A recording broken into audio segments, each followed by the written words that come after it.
So I'm going to be giving you guys a quick tip on how you can factory reset the Beats Studio Buds Plus earbuds. Now, when I've done this in the past, it was for a couple different reasons. The first being I was trying to connect it to a different device, and every time I tried to do that, it would connect it to the old device, or I wanted to let somebody borrow them and they were having issues. You might also have some connection issues yourself, and this will fix the problem. Now, what you want to do is just go into your Bluetooth settings. You're going to see that it is there, or it should be. What you want to do is just hold down on the middle button on the battery case for between 12 to 16 seconds.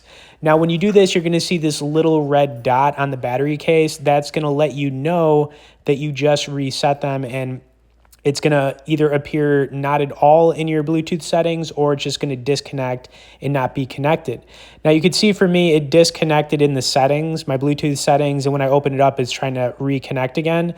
But basically, you just want to hold the middle button on the battery case 12 to 16 seconds, wait for it to flash red, and then you're good to go. And it's really that simple, guys. If you're trying to connect to a different device, but it keeps connecting to the old device, or you're letting somebody borrow your earbuds and you want them to connecting to you, or you're having connection issues, this will fix the problem. Anyways, hope you guys enjoyed this quick tip. Thanks for watching it. We'll see you all in the next video.